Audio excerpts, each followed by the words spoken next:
Every single day, you're negotiating. You're negotiating for your salary, for your time, and for your personal value. Now, if you're not actively using proven psychological tactics in these discussions, you are literally leaving money on the table. Here at the Listicle Lab, we've dived deep into the data, analyzing the habits of elite negotiators from around the world. We've boiled it all down to bring you 5 simple, yet incredibly powerful, tactics that will help you win every single discussion you enter. Pay close attention, because tactic number 4 is the most counterintuitive, and perhaps the most effective of them all. So, what is negotiation really? At its core, negotiation is the art of influence. It has a common misconception that you have to be aggressive or demanding to get what you want. The truth is, the most successful negotiators aren't the loudest. They're the ones who understand human psychology. It's all about subtly controlling the other person's perception of the situation. These 5 tactics we're about to share are designed to bypass the rational, analytical part of the brain and speak directly to our subconscious behaviors and biases. They're like a cheat code for human interaction. So let's get into it and learn how to apply them. Let's start with tactic number 1, the anchoring effect. This one is fundamental. You should always aim to make the first offer, especially in situations where the other side has limited information about what's reasonable. Why? Because that first number you put on the table becomes the psychological anchor for the entire conversation. Every offer, every counteroffer, will be measured against that initial figure. For example, if you're negotiating a salary and the fair market value is around $80,000, you might start the conversation by asking for $95,000. This high anchor psychologically sets the upper limit for the final deal, making an eventual agreement of, say, $85,000 seem like a reasonable compromise for the other party. So be bold, be confident, and always be prepared to justify your number with clear reasons. Now for tactic number 2, the power of silence. This tactic is incredibly simple, but it requires a lot of self-control. After you've stated your offer or asked for something significant, just stop talking. Completely. The natural human tendency is to fill an awkward silence. Most people feel incredibly uncomfortable with that void in the conversation. What happens is the other party will often start talking just to break the tension. In doing so, they might either concede a point, agree to your terms, or at the very least, give you valuable information about their own position and their own limitations. You learn what they're thinking, what they're worried about, and what they're willing to give up, all without saying another word. Your silence becomes a powerful tool that pressures them to reveal their hand. So after you make your move, take a breath, stay calm, and just wait them out. Let the silence do the work for you. Moving on to tactic number 3, the reciprocity principle.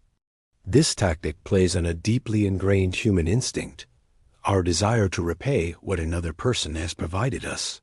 In a negotiation, you can leverage this by giving a small, non-essential concession early in the discussion.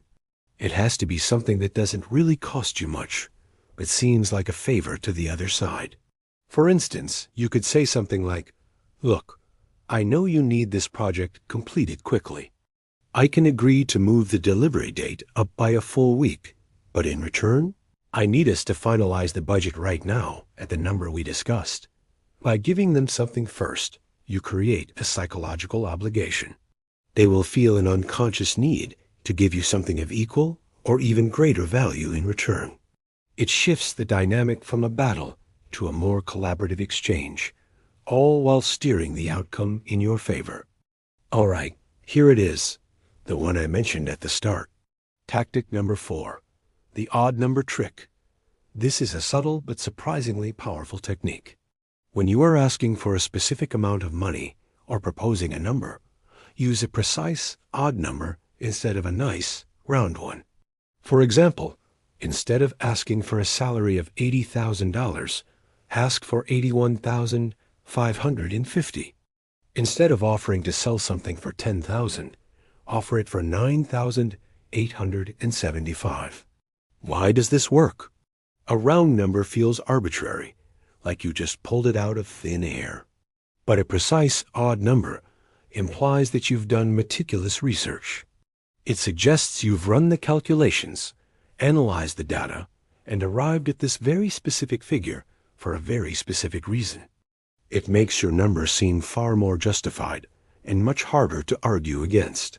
The listener is less likely to see it as a random starting point and more likely to treat it as a well-founded final figure. And finally, tactic number 5. Frame it as a partnership. The language you use during a negotiation can completely change the tone and the outcome. Avoid using adversarial language that frames the discussion as an I win, you lose battle. Instead, consciously use phrases that promote collaboration. Say things like, "How can we work together to make this a success for both of us?" Or, "My goal is to find a solution that feels like a win-win for our new partnership." This approach immediately lowers the other person's defensive walls.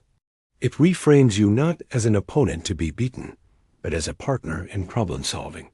When people feel like they are working with you, rather than against you, they are far more likely to be open, honest, and flexible, which ultimately leads to better, more sustainable, and more profitable long-term deals. So there you have it. Negotiation really is just applied psychology.